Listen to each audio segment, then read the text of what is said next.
ไปเอามาใส่ เอากับ เก็บออกก่อนเนาะ กึนเลยกับกึนเลยขั้นตอนนั้นขั้นตอน แสดงว่าถ้ามิดโอเคเนอะถ้ามิดเขาก็มาจอบแล้วก็มาสร้างจอบคือเก่านะ ขั้นตอนหูเนาะ เราจะสร้างร่างบนนั้นนะเขาก็ แคบ มาตัว go to work มาแล้วก็ เอามาตั้ง set up จุด โอเคแล้วก็ต่อไปก็ set up ของ อันก่อนเข้ามานี่อยากแนะนำก่อนแนะนำให้ฮู้จักเมนูที่เฮาใส่นี่ก่อนคือในนี่เนาะอันนี้3เมนูเฮ็ดคนละแนวเซตอัพนี่หมายความ สมมติ ว่า ว่าตั้งซื่อ เซตอัพคือในโทรศัพท์ก็แปลว่าตั้งค่า เข้าใจ ตั้งกล้องอันนี้คือการเฮาสิเซตอัพกล้องเฮาสิตั้งกล้องแม่นเข้าเมนูนี้ทั้งหมด สมมุติว่าเฮาสิตั้งกล้องกับคราวนี้แล้วจังสติ๊กเอาตั้งกล้องแล้วจังเซอร์เวย์ โอเค ตัวเดียวกัน แม่นใส่เมนูนี้ทั้งหมดเนาะแล้วในการตั้งกล้องเนาะมันมีอื่นว่าเมธอดหรือว่าวิธีการนี่วิธีการตั้งนี่สิใช้แบบใดresection no backside คือตอนนี้เขาสิลอง no backside แล้ว เบิกไส้ที่ว่าเขาหู้2จุด เราไปใส่หูสอง ไป จุด ตั้งอยู่หัวจุดเลย แล้วก็อีกจุดหนึงเขาก็หูโอเค นี่คือเบิ่งฮู้บ่ก็ได้นี่แปลว่าอันนี้ฮู้จักอันนี้ฮู้จัก เราตั้ง ถือว่าได้ โอเค เบิ่งฮู้มันก็ได้รายการ แล้วก็ตัว สังเกต ตัวเทมิดนี่ คือ resection เนาะอันนี้ขึ้นหมายถามแสดงว่าโอ้อันนี้บ่ฮู้จัก แต่เขาหูว่า3จุด แต่ นี้ ว่าโอ้2 3จุด2ขึ้น ส่งก็ได้เนาะ นี่เลขนี่เลข2 สองหรือว่าหลายกว่า ขึ้น2หรือหลายกว่า มันอธิบายเบิดนะอยู่ในนี้พยายามคันผู้ใดอ่านอังกฤษได้อ่านเลย แล้วก็รู้ตัวทมิดนี่ เออ แล้วก็ตัวทมิดนี่ แล้วก็ตัว ตัวนี้ดิ orientation นี่หมายความว่าเฮาเซตศูนย์ใส่อาซิมุตเซตศูนย์ใส่ทิศเหนือเลยแต่เฮาสิฮู้ได้เฮาที่ทิศเหนืออยู่ไส ที่เนี่ยเขาบ่ฮู้เนาะ เนาะมันเฮาอาจจะมีอุปกรณ์ช่วยมีเข็มทิศหรือว่า ในกรณีนี้ว่า แล้วตัวนี้นะ ก ถ้าร เอา ณีมีพ้อยเดียวได้อันนี้น่ะ ถ้าก รณีเห็นพ้อยเดียวพ้อยอื่นบ่เห็น แต่ว่าถามว่าถูกบ่ถูก เฮ็ดแล้วเนาะเอาไปลงแผนที่มันจะเตลไปซ้ายเตลไปขวา แล้วแต่ยังว่าเอามาเซตตัวนี่นะทมิดนี่นะแล้วสิไปไหน คัน สิ ว่า ไป ใส่ ใส่ต่อ ในระยะแคบๆได้อยู่ล่ะเอาตัวนั้นล็อกตายเลยเหรอได้ นั่นคือเดี๋ยวนี้นี่ ก็บ่ถูก ตัวยังคือเดี๋ยวนี้นี่ เขาสิใส่ในใดต่อคือยังว่า ตอนนี้เนาะแนะนำให้ใส่ตัวนี้ บ่ตัวยังกรณีที่หนึ่ง ตัวหนึงนี่บ่แนะนำให้ใส่แต่ว่าอยากลองเบิ่งเอา มันไม่หยัง เซตศูนย์ใส่อาซิมุต หมายก็ว่าแม่นตัวนี้นี่แม่นเฮามีฐานรักตัวอย่างฐานรักตัวอย่างว่าในจุดเฮานี่ ฐานรักทิศเหนือ ตัวอย่างว่าเฮาเอารักมุดตัวนี้กำหนดเอารักมุดตัวนี้เป็นรักในไส้งานเฮาก็แนใส่ตัวนี้เซตศูนย์ใส่ค่าตัวนี้ โอเค เนาะเซตศูนย์เอิ้นว่าแหนค่ามันตัวนี้เป็นตัวเริ่มต้นฉะนั้นเวลาที่เฮาวานมิดออกมาน่ะมันจะ orientation ตามจุดตัวนี้เพราะว่ามันจุดตัวนี้เป็นตัวหลักเด้เวลามันวานมิดออกมาตัวนี้แล้วมันก็จะ orientation ตัวนี้ แสดงว่าเขาตัวนั้นเป็นเมน เมน different ก็หมายว่าสันสนา เป็นคือ reference ของมัน แม่นเพราะฉะนั้นแล้วตัวที่เหมาะสมที่เอานำใส่ละแม่นมี2อย่างเดี๋ยวเอาใส่หั่นคือฮู้ตัวมีข้อมูลแล้วก็อันตัว decision หั่น โอเค ก็มีตัว ตัวนี้เขาก็ ที่ส ใส่ อง ตัวอย่างเสาไฟเฮา แม่น ที่สอง แม่น ซึ่ง ตัวนี้เสาไฟเฮาเขาได้ใส่ เอาสักไอ้อันบน โอเคแล้วก็มาตัวนี้ ตัวนี้แหละ เป็นมอนิเตอร์อันบนกันไหม น้องเบกไซเนาะ โอเค โอเคมา โอเค เป็นโปรแกรมเฉพาะอีก แล้วก็กลับคืน อันตัวนี้เนาะหมายความว่าเขาอยากได้ค่า BM อันนี้มันดีนะนึงเนาะกรณีเขามีหลายจ็อบถ้าอยากได้ค่า BM จากจ็อบใดก็ได้เอิ้นมาได้ ได้ค่ามากจะเท่าไหร่ โอเค เซตอัพ เขาก็ชนะเบิ้ลก็โอเคแล้วเนาะ โอเค แล้วก็เขาก็เลือกจอบว่าเลือกตัวใดมา หรือว่าเขาสิ enter เอาเองบ่หรือว่าเอา หรือว่า last เลือก station จากจ็อบหรือว่าสิตีผู้ให้มาบ่จุดตั้งกล้องนี่นะ โอเค อืม อืม อันนี้เขาเลือกจากจ็อบนี้ จาก job เขาตีไว้แล้ว แล้วก็โอเค ตัวนี้เบอร์3เลือกเบอร์3เพราะเขามีข้อมูลแล้ว เบอร์สองมีที่สอง มีที่สอง หนึ่งกับสองใช่ตัวที่หนึ่งป่ะ 3แล้วมี ตัวนี้ตัวที่หนึ่ง ตัว ป่ะ นี้เพราะว่าจุดตัวนี้บ่มีข้อมูลเนี่ย เขาใส่เป็นdecision แทนก็หมายว่าเขาป้อนค่าแต่ตัว มันอยู่นี่เสนอ จุดพุ่น มันอยู่นี่แล้วเขาจะมาตีเอา น้องเบกไซ เอ่อ survey มันป่ะ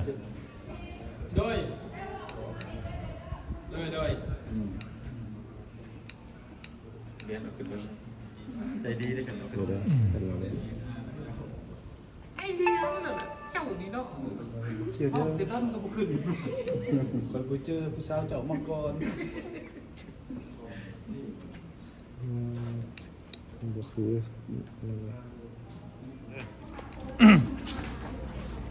คือเขาก็สร้างจ็อบเขาก็ go to work set up เขาก็เฮ็ดแล้วนะ แล้วก็จุดนี้เขาก็ฮู้จุดนั้นเขาก็ฮู้แล้วเขาก็มาเลือกโอเคแล้ว แล้วขั้นตอนต่อไปก็คือมาตัวสเต็กเอาเลยวะถ้า เจ้าเสียหยังตัวนี้เขาต้องถามว่าเขาเสียเรียกหยัง เดี๋ยวนี้ ถ้า เขา เขา จะ สิเก็บตัวโป้ก็ต้องเป็นเซอร์เวย์ อืม ถ้าเขาสิวางจุดก่อสร้างก็ต้องเป็นสเตท อยากฮู้ตัวนี้ โอเคสเตทเอา สเต็กเอาเลย แล้ว จาก ซื้อ จอบนาวิยาก ออกมาเลือกนาเวียก นาวิยา จ ก อบ ที่ ว่ามัน ที่ แม่น เขาสร้างกันตัวใด ตัวเมื่อกี้นี่ตัวนี้มาพิกเซนเตอร์1มาหรือ NT2 อ่ะตัวเมื่อกี้นี่เอาตัวอย่างมาปิด1ก็ โอ ได้ เคโอเคโอเคโอเค ก็โอเคแล้วอืม บัดนี้เจ้ามาใส่ค่าคอร์ดิเนตตัวที่เจ้าอยากซอก โอ้ค่าที่เขา ซอกจุดไหน อ๋อแต่ต้องเขาอยากสดจุดไหนคือเอาค่านั้นใส่ แมนตัวนี้ก่อนนี่สมมุติเขามันบ่มี จาก มี นิ้วสร้างของทำไม แล้วก็เอาค่าที่เขาไล่นั้นใส่ เอาอยู่แบบมา อ่า แบบอันหน่วยงานอันกระเจ้าออกแบบมาเดี๋ยวนี้จุดที่1ค่า N ค่า E เท่านี้ แล้วก็ใส่ ตีสอบตีเข้าหลังจากนั้นก็สต็อกหลังจากนั้นเจ้าก็เลือกจุดนะเพราะว่าหลังจากเขาเลือกแล้วเนาะมันค่ามันก็จะมาอยู่นี่แม่นติมันก็จะเพิ่มขึ้นมานี่เราก็เลือกจุดแล้วก็กดโอเค หลังจากนั้นเขาก็เอาเป้ามารอ โอ้เอาเป้าแล้วการเปลี่ยนเป้านี่ตัวนี้นี่เขาชี้เลือกเป้าไหน อ่า ก็ แม่น มันวันนี้ตัวใดเป็นของตัวใด มี2อย่างเนาะหรือบ่ฮู้เฮาใส่มีจักเป้าอยู่เฮามีแต่สองอันบ่ เบาเนี่ยนะ มี2อันคือตัวนี้เนาะตัวนี้แล้วก็ตัวDeflectorless คือใส่ มิลลิเมตร0 mm แสดงเขาต้องเลือกให้ถูกเป้า คือกับแม่นกับตุ้มแบบที่ แต่ เฮา ถ้าบ่ถึงนี่ บ่ถึกก็บ่ได้นะ มันก็บ่เฮ็ดเวียก แม่นถูกต้องแต่ยังเฮาเปิดโหมดเลเซอร์แล้วเฮาสิมายิงใส่เป้ามันก็บ่เฮ็ดเวียก บ่ว่าเป้ามันสิ แม่น แตกว่ะ มันบ่แตก อ๋อ แต่ว่า แต่มัน มันบ่เฮ็ดเวียก มันส่งผลกระทบ อ๋อแสด ต่ ง อ ว่า หน่วย EDM ของกล้อง เราต้องเลือกเป้าให้ถูกแล้วก็เอาเป้ามาล่อ แม่น แล้วมันเวลามันติดเชื่อมันคอนเนคแล้วมันจะไปซ้ายไปขวามา คือ ตัวญี่ปุ่นดิ คือ รุ่นเดียวกัน ตัวนี้กับตัวนั้นเป็นรุ่นเดียวกัน แม่น ต่างแต่ว่าตัวนี้อันนี้เล็กหนึ่งอันนั้นเล็ก2ซื่องอดมันนะ โอเคแล้วก็มันก็บอกอย่างนี้ว่า บอกว่าเจ้า ไปซ้ายไปขวา ถ้าพี่เที่ยงนี้ต้องเบิ่งน้องภูมิเนาะว่ามันจักมินเดี๋ยวเฮาสิเปิดเบิ่งกันลึกข้อมูลบ่ ที่มันหลายเกิน ป้าแต่ว่าสิบอกวิธีเนาะแต่ว่าเฮาสิบ่ลืมเด้อ บ่ลืม บอก วิธีสิ บอกวิธี มันอาจจะแม่นอยู่ที่ data job job property view รีบๆช่วยเลยจบ 2เทื่อ3เทื่อมา หรือว่า view edit มันก็ data ตัวนี้เนาะ ข้อมูลแม่นเด้เนี่ยดีเลท โอเค นะอยู่นี่อันนี้มันลืมเฉพาะจุด แต่เบิ่งว่า ลืมหมด ลืมเฉพาะสิเบิ่งว่าลืมจ็อบลืมประจ็อบเบิ่งว่าตัวใดเป็นกันเด้อ shoot working job นะ ชุดกินจบ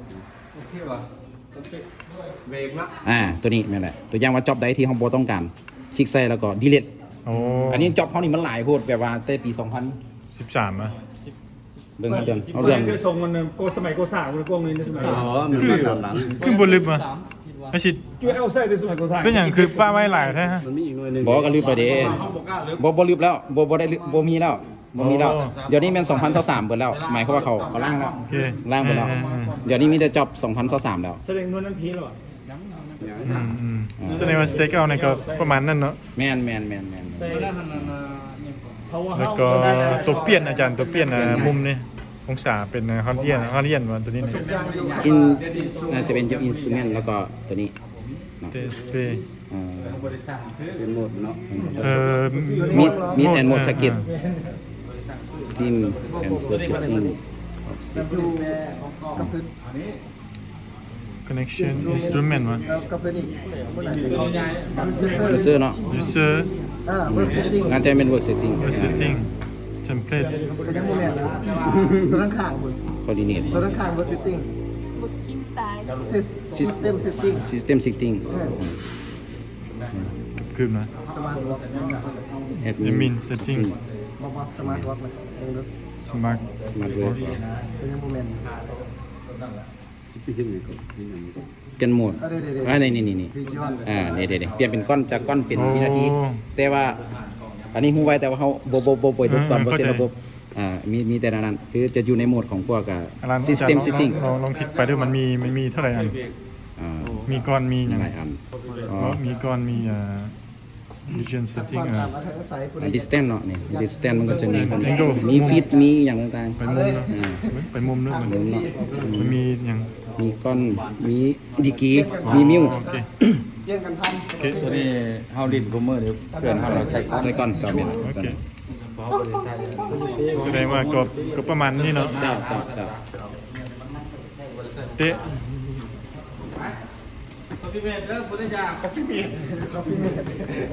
แล้วอาจารย์ที่ยังว่ามันคือเราเคยไปเก็บที่หนึ่งมาแล้วนะ มันอยู่ในนี่เนาะแล้วเที่ยวต่อไปให้อยากซิปต่อตัวก่อนก็ยังได้เนาะบ่ ได้นะบ่ ยัง เขาก็เปิดจ็อบนี่ดิเปิดจ็อบประเดี๋ยวเวลาเขาสิเลือกเอันเวิร์กโหมดนี่เนาะเขาก็มาเลือกจ็อบตัวอย่างเลือกโน้ตตัวนี้ดิเลือกจ็อบตัวนี้ดินี่ ไปเลือกจ็อบมา เลือกจ็อบตัวที่เขาสั่งมาแล้วดิ แล้วมัน เขาก็สืบต่อเฮ็ดเวียก ซิปต่อตัวเก่าไปเลย แม่น ไม่จำเป็นจะไปคีย์ใหม่ บ่ข้อมูลมันก็จะอยู่ในหัน แล้วขั้นตอนการโหลดเนี่ยอาจารย์ หลังจากเบรกแล้วเขาจะสิ อ๋อยัง แม่นถ่ายเอดีการ์ดเพิ่น อ๋อโอเค เจ้า แสดงว่าการใช้กล้องแน่ๆก็ประมาณนี้ ประมาณนี้ในหน้าเวียดที่พวกเขาได้ใช้ว่าซั่นๆ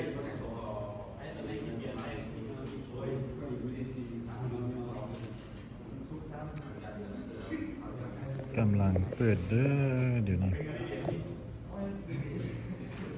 ข้อมูลลายเกินนะ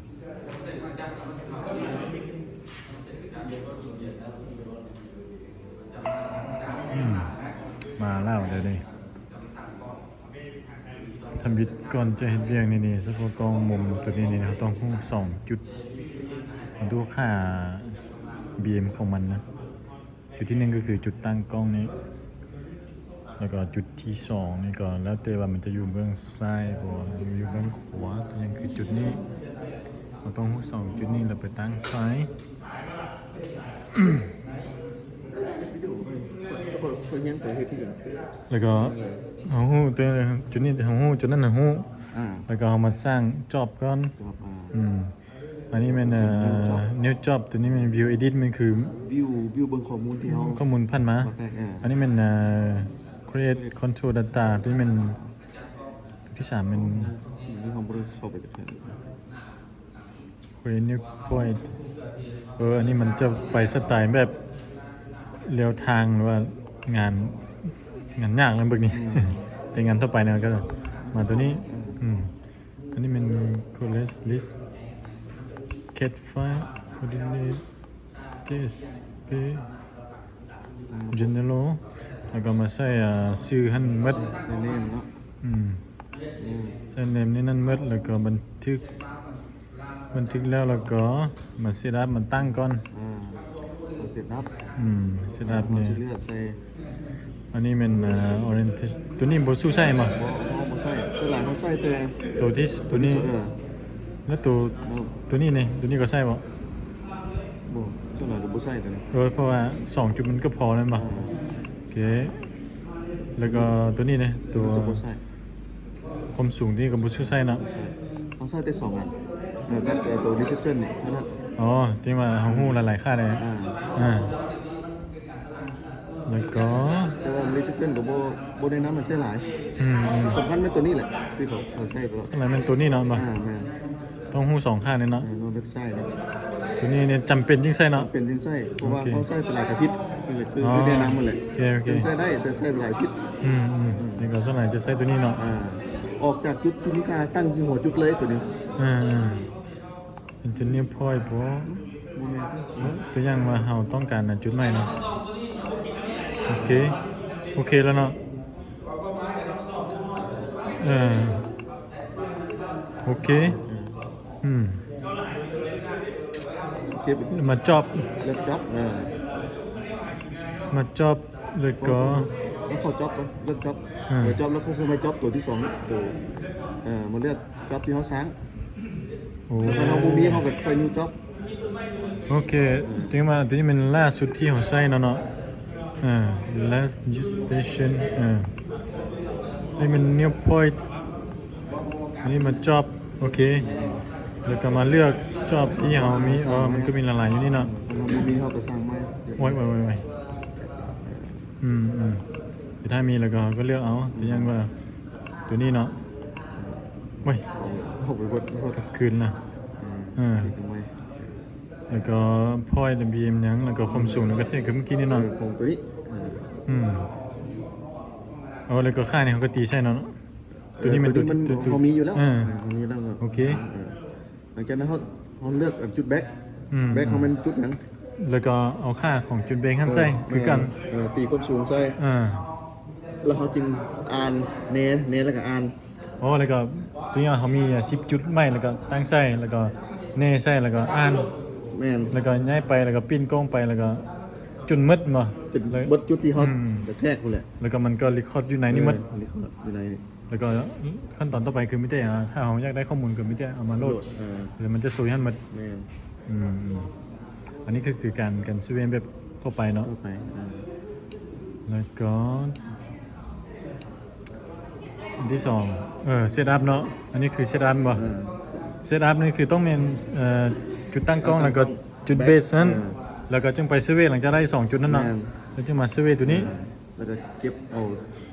ซื้อเวจุดนี้ก็คือจุดที่3แล้วว่าไงเนี่ยเนาะ แม่ แล้วว่ามา 3ที่4ที่5ไปแล้ว ที่3แล้วก็แล้วก็ตัวนี้ต้องเทคตลอดเนาะความสูงนี่ อีกตามตัวจริงเขาใส่ครบสูงตัวเก่าเขาก็ใส่ค่าเก่า โอเคถ้าว่าเป้าเนี่ยมัน เป้ามันบังมันบ่เห็นเขาเอาขึ้นสูง แล้วก็ไปคือเก่าเลย เขาก็ได้เปลี่ยนความสูงให้มันเลย ก็โค้ดสำคัญโค้ดมัน รหัสของมันเนี่ย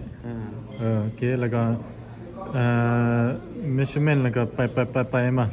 ไปจนจบแล้วก็เท่านั้นแล้วก็ stake out มันก็คือกันมา เทคเอานี่มันซอกหาตำแหน่ง แล้วก็มาคือเดียวนะ เอาไป แล้วก็มาหาตัวจอบที่เขาสร้างมาเราที่เขาสร้างก็โอเคไป ตัวนี้โอเคไป แมนบอลนี่โอเคแล้วเขามาเข้านี่ผมก็ไอ้นี่คลิกเซชอบแบบว่า บ่มีเป้าเลยเส้นหลับไปกันเลยผมมาตีค่าใช้ลูกศรเลยไม่ได้จริงมันเขาไม่ได้แบ็คในอย่างมันมันล็อกแสดงเอาแบ็กก่อนแล้วก็แมนเขาหลังจากเขาแบ็กแล้วนะกลับคืน แต่ว่าเขาตั้งกล้องในสภาพที่ทำงานสามารถบันเทศได้ถึงนะมันจึงเทศในเขาโอ้ยมันข้อมูลหลายมันเฮ็ดเวียกยักซ่าเลยเนี่ย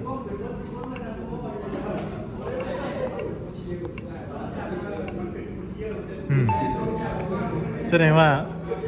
หอมแบ็กเหมือนแล้วเนาะตั้งหมดแล้วอันนี้มิเตะตัวนี้ถ้าเขามีข้อมูลอยู่ในนี่เขาสามารถเลือกเอาดีเลยแต่ถ้าเขามีใช้นิ้วแล้วเขาใช้ชื่อ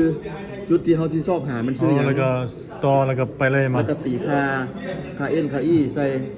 ระดับใส่ตัวนี้มาแบ็กเขามีแล้วนะตัวนี้มีแบ็กเขามีแล้วนะแล้วยังเตะตัวต่อไปโอเคเข้าใจแล้วอันนี้คืออันนี้คือตัวที่3ตัวที่บูมีมาบูมีเขาสร้างนะโอเคชอบหาจุดตัวนี้อันนี้คือบูมีเลยคือเขาสร้างใช่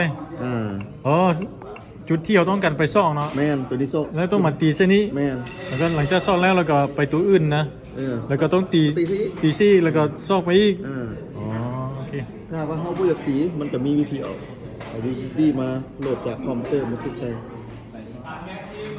โอเคแล้วอาจารย์วิธีเอาสิเดี๋ยวขั้นตอนนั้นกันจริงถามเอาสิเซฟเป็นไฟล์แบบใดมาใส่นี่แล้วมันจริงจะเป็นCFD ก็ได้ไฟล์ CFD แล้วก็มาโหลดเส้นนี้แล้วก็มันจะหู้เลยมันคือว่าเอามาโหลดเช่นนี้มันจะมีเขาก็โหลดจาก USB เขามาใส่กล้องเนาะจากนั้นเขาก็เวลาเขาไปชอบหาตำแหน่งที่ข้อมูลที่เขาเอาเข้าอย่างนี้เขาก็เอื้อนมาใส่เลยเพราะมันมีไฟหั่นมันมีชื่ออยู่หั่นแล้วก็ติดใส่หั่นแล้วมันเขามีข้อมูลหั่นหมดมันมีข้อมูลอยู่ อยู่ USB ที่เขาโหลดเข้าไปแล้วเขาก็เอิ้นข้อมูลกันมาเขาเบื่อคีย์เข้ามาเขาเบื่อคีย์ ไม่ได้ขี่แล้วก็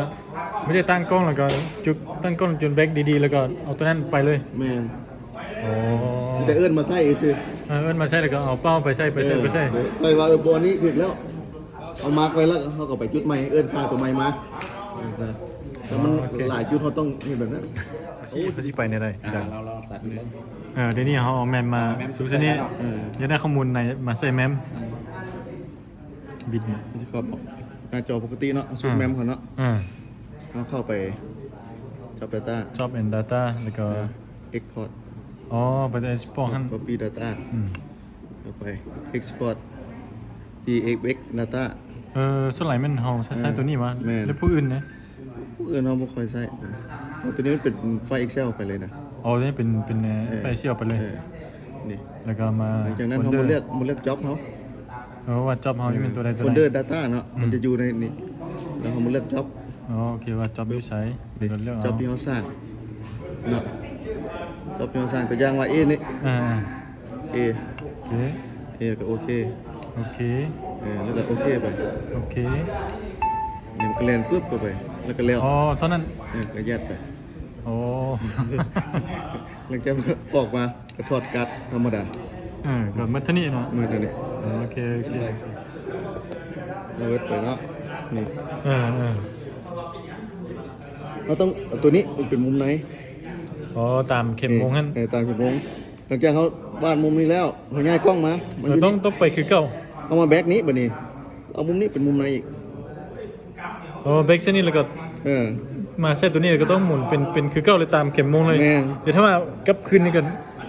กับขึ้นมันเป็นมุมนอกกันแหละ ก็ได้ ได้แต่ว่ามันไล่ต่างกัน โอ้การคิดไล่สับสน ถ้าเราเทียบซับกันมันก็ได้แต่ว่ามันซับซ้อนคือเราว่า จะน้อยเขาก็ลืมอีกบ่ แจ็คตัวใดมุมไหนมุมนอกส่วนกันคือต้องเลือกใส่ตัวใดตัว นี่ นี้ มันก็ ธรรมดาแต่เขาต้องบ่ต้องให้มันสับสนว่ะ ก็คือในก็คือในหมดเลย ในบดเลยนอกกับนอกบดเลย ไปกลับคือกัน คือกันอันเดียวกัน โอเคแล้วส่วนไหนนี่เอาในนี่มาตามที่อาจารย์ไปช่วย แม่แนวเดียวกัน อ๋อแล้วอันนี้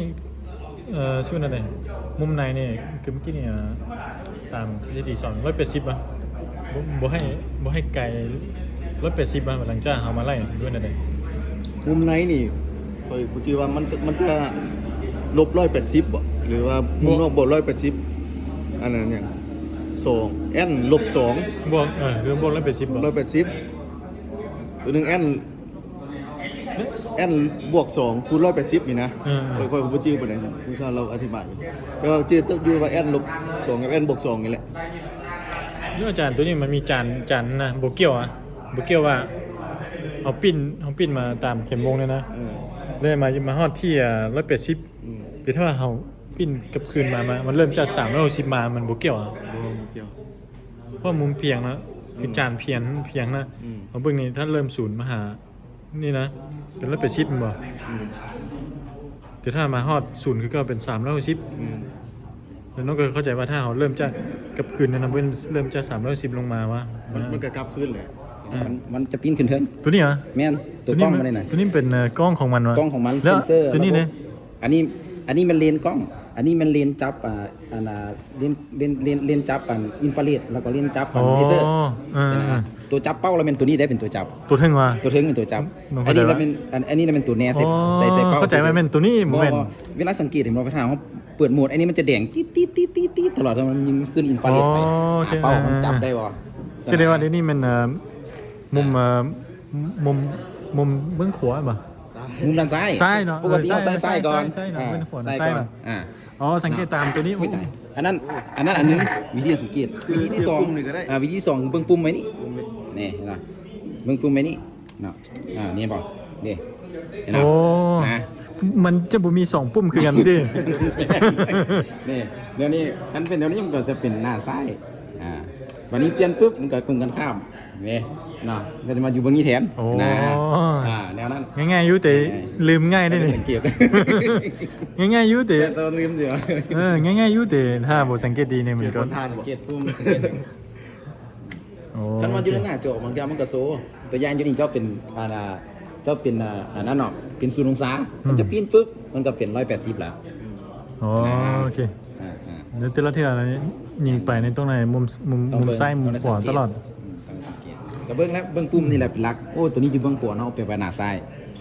แล้วอาจารย์ทุกเทื่อเหรอวะยิงไม่อย่างมุมซ้ายกันเลยต้องกลับขึ้นมุมขวาเลย เอาสีมุมขวาก่อนก็ได้ บ่เป็นหยัง เออ บ่เป็นหยัง แล้ว เอาสีมุมขวาก่อนก็ได้ แต่ต้องเฮ็ดตอนนั้นเลย ต้องเฮ็ดแม่นต้องได้เฮ็ดในตอนนั้นว่าต้องเอาทั้งซ้ายเอาทั้งขวาพอผลออกมาไล่ออกมาจังได๋ก็คือเก่าพอ อ๋อ